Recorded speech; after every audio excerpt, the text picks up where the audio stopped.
Hey, what is going on, everybody?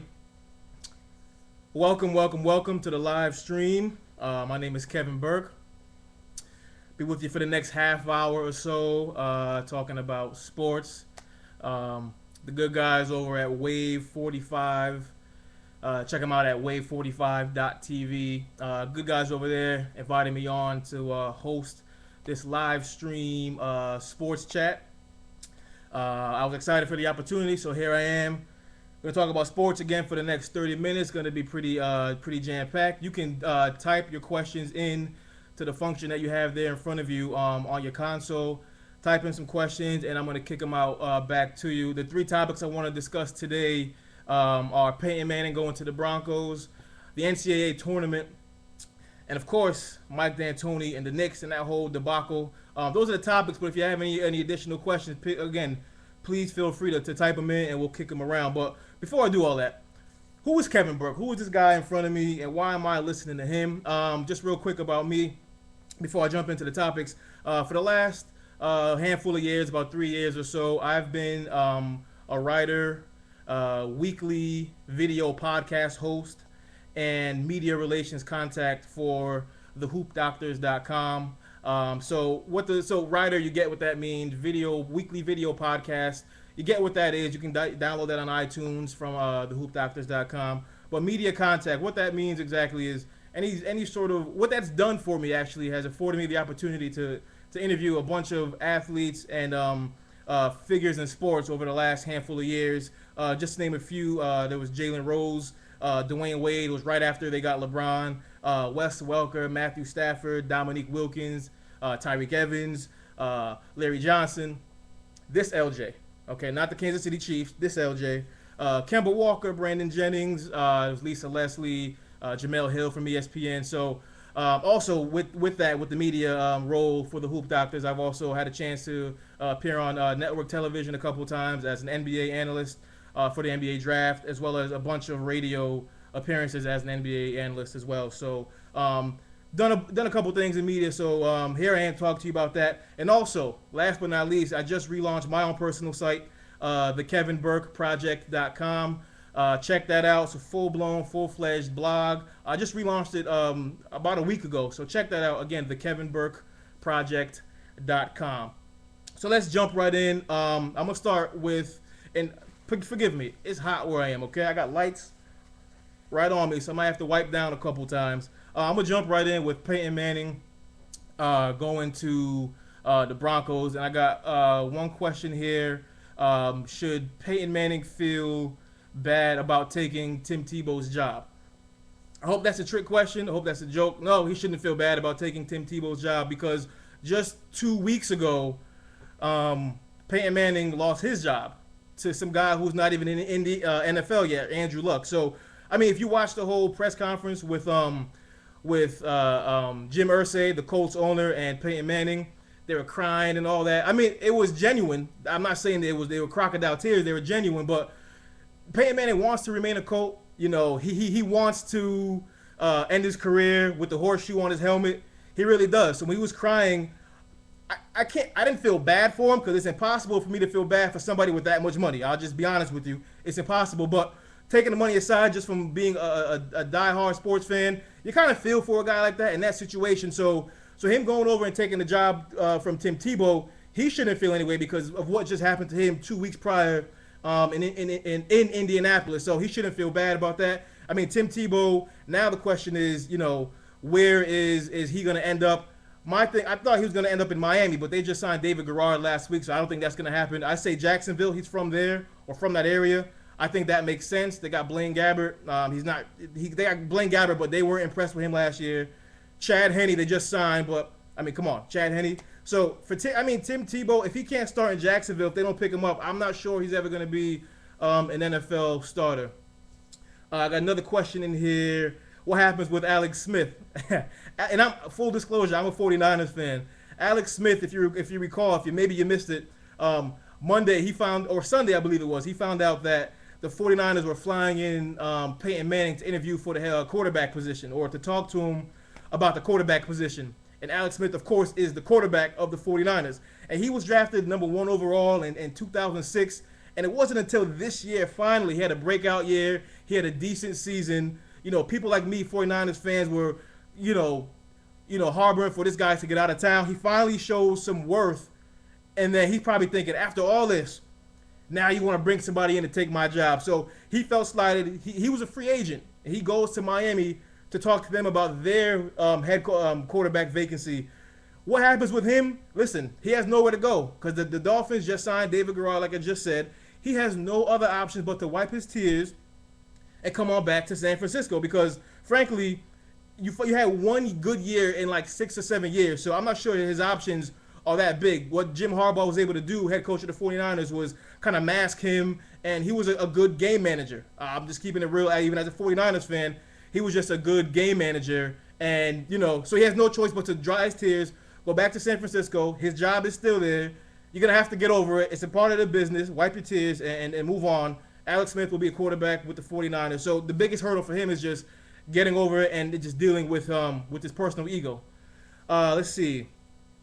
Where should Tim Tebow go now, and can he be a starter? Again, another question in here. I kind of jumped the gun on that one, I guess. Jacksonville. Can Tim Tebow be a starter? Tim Tebow is like the most polarizing athlete since LeBron James, but before Jeremy Lin, which I'll get to later on in the stream. Tim Tebow, before first of all, Tim Tebow, I think, came under so much scrutiny because he didn't necessarily earn his job as a starter for the Denver Broncos. I mean, you can't argue with what he did, winning 7 out of 8 or whatever it was. You can blame it on, miracles happening, Marion Barber running out of bounds, sloppy play, fluke plays, whatever it was. The man won 7 out of 8 games. I was skeptical at first, to be honest with you, but after like the 6th win, I said, forget it. I'm tired of trying to come up with reasons why he's not good. He's winning, and it is what it is. But, again, he didn't necessarily earn the right to even get a chance to prove himself. Kyle Orton was bad. Brady Quinn should have probably been that starter. But I'm getting way off track. But I think he can be a starter because I did see some a glimmer of a slight glimmer of NFL quarterback in him. I don't know. You can win a Super Bowl with him.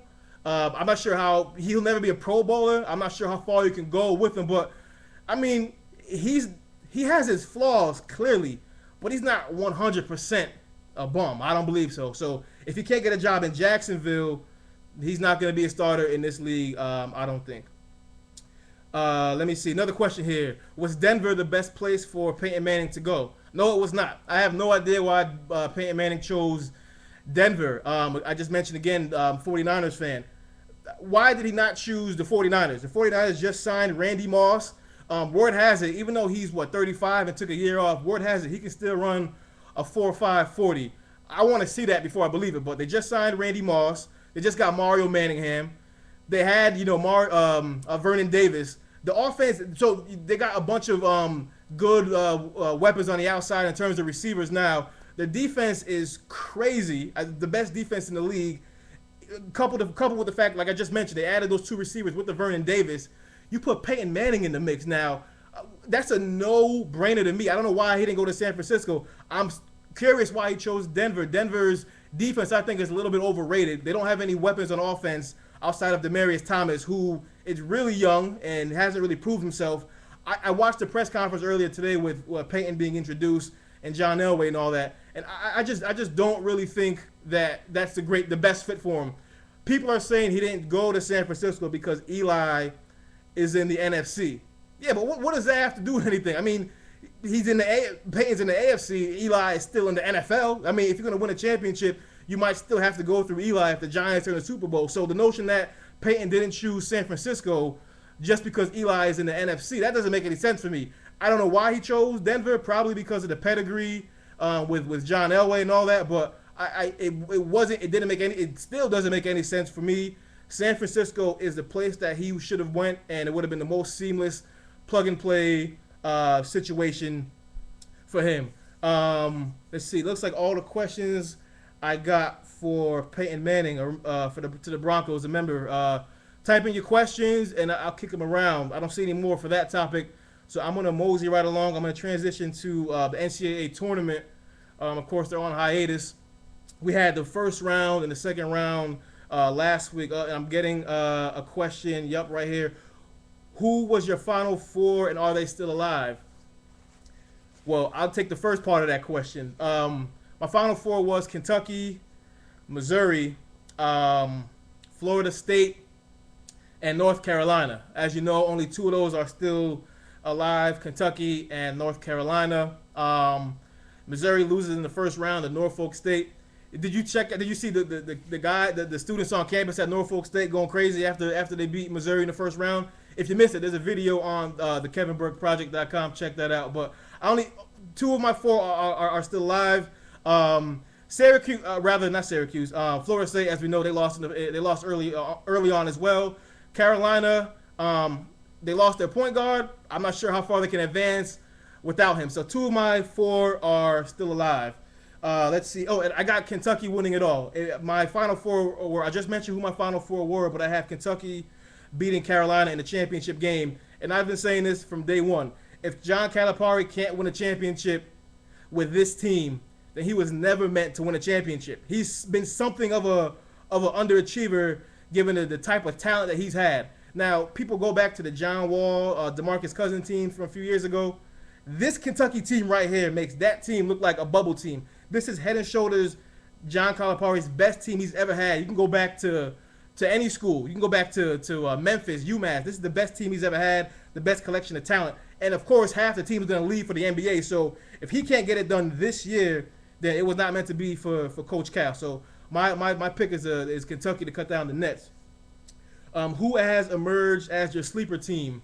I think North Carolina State. Now, they knocked off in the second round Georgetown. Georgetown is a perennial, they kind of sleepwalk through the tournament. This is the third year in a row Georgetown has lost to double-digit seeds. It was Ohio 3 years ago. Not Ohio State, like the University of Ohio. VCU last year, who I know they made it to the championship game.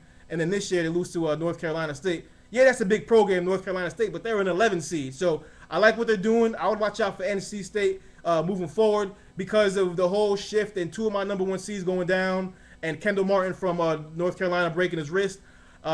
It's wide open now. You never know what North Carolina State can do. That's my sleeper team. Another question in here. Am I surprised that Duke lost in the first round? No, pardon me. I warned you. I'm going to have to wipe down. These lights are hot. Am I surprised Duke lost in the first round? Not at all. Duke, I've been saying this for a while about Duke. Duke is a real tournament-tested team. They don't necessarily – Duke recruits college talent, not necessarily NBA talent. But it works because they won a championship just 2 years ago. And typically, not always, but typically teams that win a championship have NBA stars on their roster. Again, I'm kind of contradicting myself because, like I said, just 2 years ago, Duke won a championship with the best players as John Shire and Kyle Singler, not really NBA products.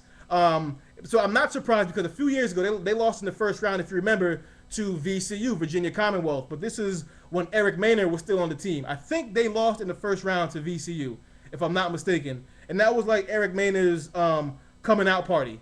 He destroyed, if you remember that game, he destroyed Greg Paulus. Greg Paulus, that was, I believe, Greg Paulus' junior year.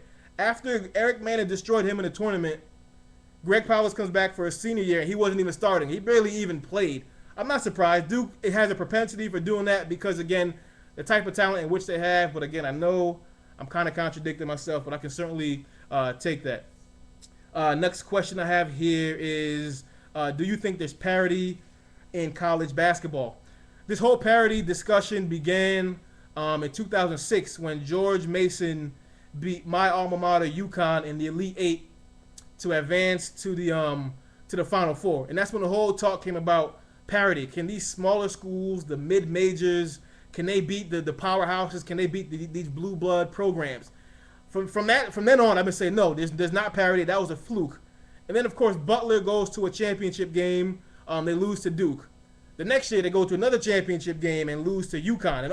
And also in the Final Four is VCU. So you have four mid-majors making it pretty far in the tournament. But still in all, I say no. There's no parity in college basketball because if you can count the number of times a mid-major has made it far, if you know the exact number and you can tell me the year and the school and who they beat, there's no parity. There's no parity. There will become parity when Lehigh beating Duke isn't a big deal. There'll be parity when Norfolk State beating Missouri isn't a big deal. Then there's parity. The fact that we know these guys are gonna have to win a championship. Butler going to 2 back-to-back championship games. I'm not gonna discredit that, but where's Butler right now? And you want me to take them seriously as a program? Nah, there's no parity. There's no parity. Another question here. What are UNC's chances now that they lost Kendall Marshall? They're not good. I'll be honest with you. They're not good. You would think with guys like John Henson and Harrison Barnes, they could be able to withstand losing a guy like Kendall Marshall. But Harrison Barnes, he disappears too often. I mean, he's a phenomenal talent when he's going. When he gets going, he's a freakish athlete. But he sometimes disappears in games. You forget he's on the floor. John Henson, he's just too light. He's too light in the cakes, man. He kind of gets pushed around a lot. He's talented. He can put the ball on the floor for a guy his size. He's kind of nimble around the basket. But I think that guy, Kendall Marshall, kind of had the offense clicking. And I'm not sure. He's not even ruled out yet, but he broke a bone in his wrist, his non-shooting hand. But I don't see how they can advance and be taken seriously now that they lost Kendall Marshall. Another question here. Is Syracuse still legit without Fab Melo? No. No. Fab Melo was a defensive player of the year in the Big East. And, I mean, he's not. Actually, Scoop Jardine, point guard for Syracuse, actually said before the tournament started, he kind of threw Fab Melo under the bus, although he didn't mean to. But I'm gonna call out Scoop. He said that Syracuse is actually a better offensive team without Fab Melo. Don't get mad at me. I didn't say that. Scoop said that. Now they're a worse defensive team because Fab Melo, again, like I said, the defensive player of the year in the Big East, and he just takes up so much space defensively. He takes a few steps. He's all over the paint. Syracuse plays that zone defense. It's tough to score around the basket on them in that zone defense as is. Now he's sprinkling the fact that Fab Melo was like 7 feet tall and he doesn't even move from around the basket. He takes up so much space. It was nearly impossible to score on them. So if the zone breaks down, sometimes guys can sneak within the cracks of that zone defense. They're gonna get scored on and they're gonna get exploited. But no, Syracuse is not legit without Fab Melo, and I don't expect them to. In fact, before the tournament started, I didn't rate them that highly anyway. So now with the loss of him, not that impressed as of right now. Another question in. Come on, keep the questions coming. They're coming in here. Let me see. Who do I think will win it all? I jumped the gun again. Kentucky. Like I said before, let me just reiterate. Let me be very, very, very clear. If John Calipari can't win it this year with this collection of talent, he was never meant to win a championship. I mean, look, they're head and shoulders. Kentucky is head and shoulders the best team in college basketball. Yeah, they lost twice, once to Indiana at the buzzer and Vanderbilt in the SEC championship game. But they are clearly the best team in college basketball. They're the best team in college basketball, and everybody else is kind of on an even playing field with the Carolinas, the Kansases, the Syracuse, if you want to throw them in there.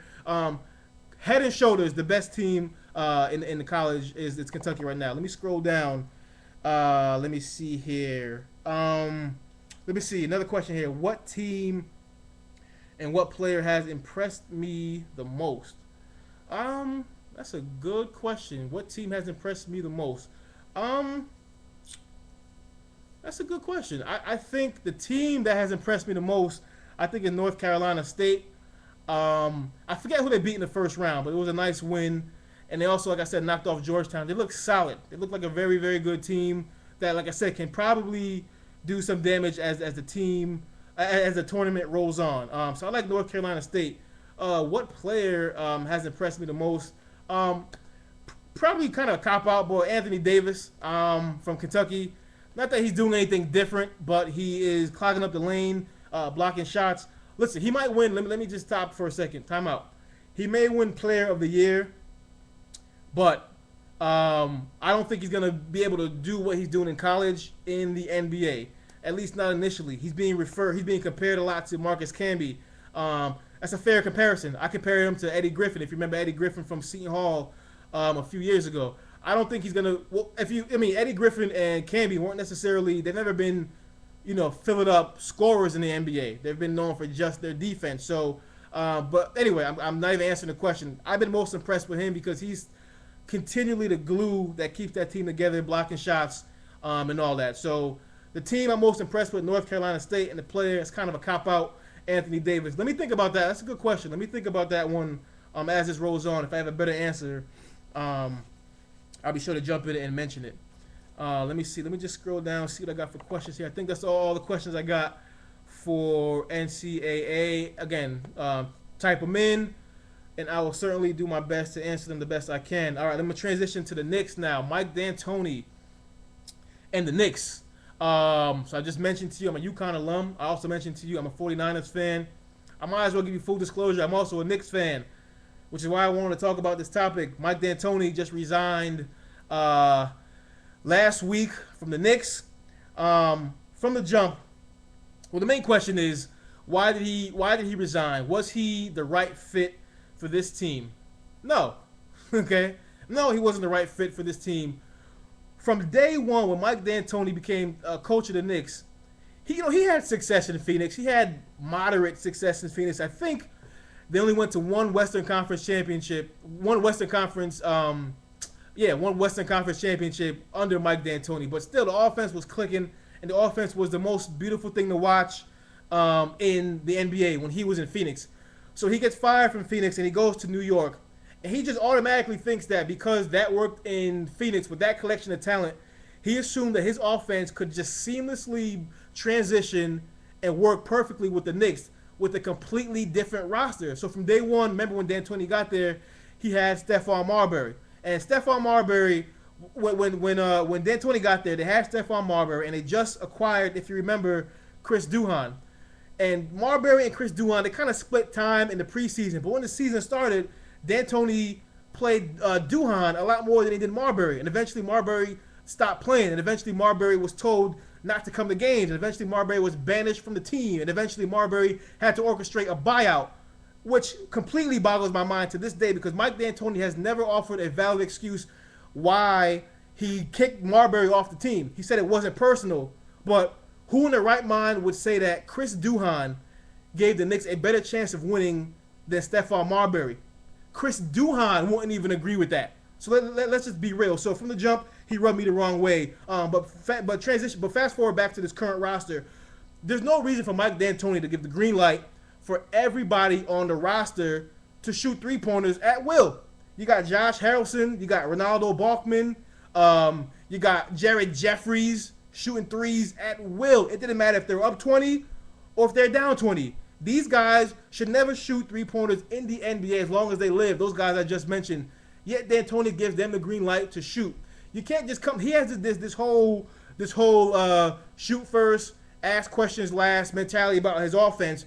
You can't just seamlessly plug that in. So a coach should be versatile. A coach should be able to adapt and to play to his players' strengths. D'Antoni didn't do that. He took the same system from Phoenix with a whole different cast of characters and said do the same thing and wondered why it wasn't successful. But I can't blame him for the Knicks' failures.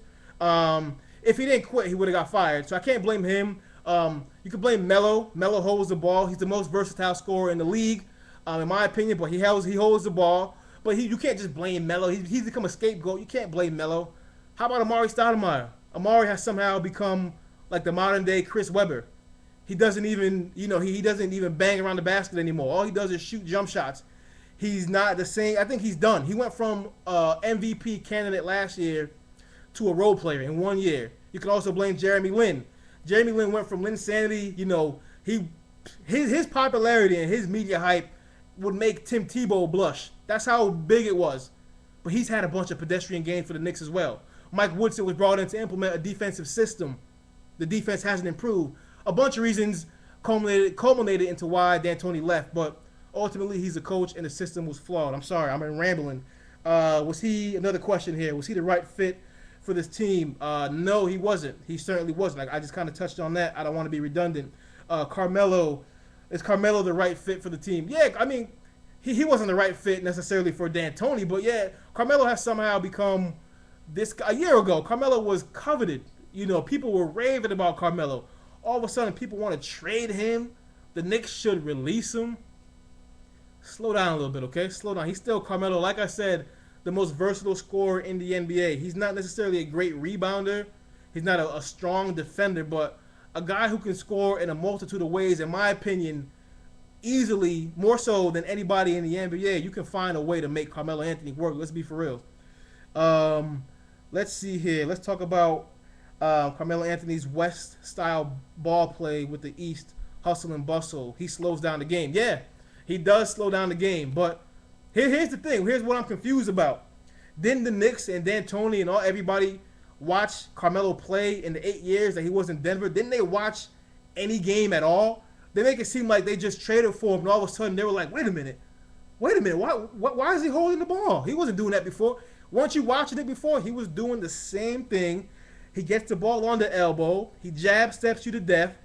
He can put the ball on the floor, go around you. He can create space by a jab step, knock down the medium range jump shot. He can do it all offensively. So they shouldn't be surprised that he holds the ball because, like I said, he's been doing that from the jump. He's been doing that from Syracuse. So let's calm down. Let's see. I got a question here. A couple. Hold on. Let me scroll down. Let's see. Sorry. Defense wins championship. Yeah, defense does win championships. You're absolutely right. Defense just does win championships, and Mike D'Antoni didn't stress defense, so therefore he shouldn't be coaching in the NBA. I don't think D'Antoni's actually even going to have another coaching job in the NBA for the foreseeable future. I really don't believe that. So yeah, defense does win championships, and I mean, look at Chicago for example. Tom Thibodeau goes in, and the Bulls are like the best defensive team in the league. Carlos Boozer wasn't necessarily known for being a strong defender in Utah and Cleveland, but he's in a system where it looks like he plays good defense, even though he doesn't.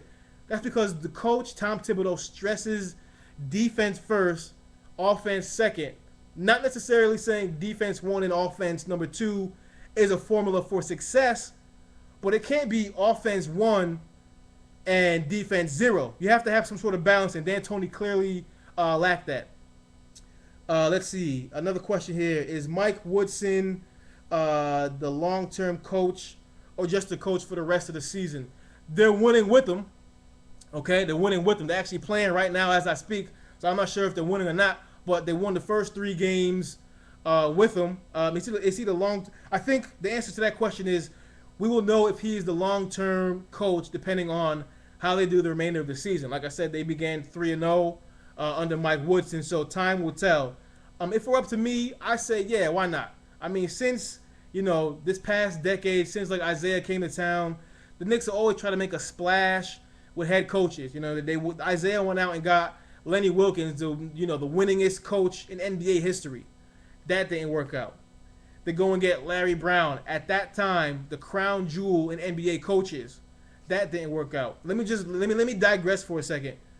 Let me digress. As bad as D'Antoni was, he wasn't nearly as bad as Larry Brown. You guys remember Larry Brown if you're a Knicks fan? Larry Brown, listen, I don't care what championships he's won. Larry Brown did a terrible job for the Knicks. In 82 games, he had 42 different starting lineups. He consistently called out his players in the media. He started these media wars, and he was made out to be the victim after he got fired. So I have no use for Larry Brown. But anyway, I'm getting off topic. Sorry, I digress. Back to the lecture at hand. So we got Lenny Wilkins, bust. Larry Brown, bust. Mike D'Antoni, bust. You know what? They're talking about Phil Jackson now. They're talking about Jerry Sloan. I don't know if we need all that right now. We've been through this already. The crown jewel and the big names in coaches and coaching, we've been there already. Give Mike Woodson a shot. Hell, give Patrick Ewing a shot. Poor Patrick. Poor Patrick can't get a starting job to save his life. Okay? Can't get a job to save his life. And he lets it know that he's upset about that. Give Mike Woodson a shot. I think the Knicks are going to make the playoffs. They better make the playoffs with this collection of talent. And I would say make him be the coach next year. But knowing the Knicks and knowing how they operate and knowing Dolan, not yet. Knowing Dolan, I think they're gonna go for a big splash and come in next year with like a Jerry Sloan or a Phil Jackson. But if it were up to me, just let Mike Woodson ride, see where this goes. Because again, all these big names, splash coaches, as you can see, they're not amounting to anything. Knicks haven't won a playoff game, not even a playoff series, a playoff game in a decade. Let me see here. Looks like I am right at 30 minutes. A half hour. I tend to ramble. Pardon me. Let me see if I have any more questions. Hold on. Let me scroll down. I think that is all I got in terms of questions. This was fun. Thank you for tuning in. I'll do this at some point again in the future with Wave 45. We'll certainly let you know via Facebook and Twitter and all that. But again, let me just make sure no one else typed any questions in. Nope. No additional questions. Hopefully, I've answered all of them. Again, check out wave45.tv. And don't forget to check me out at thekevinburkeproject.com. Let me say that again. thekevinburkeproject.com. Burke is spelled Burke. But that is all I got. I'm signing off. You people be good and enjoy the rest of your evening. I appreciate you tuning in.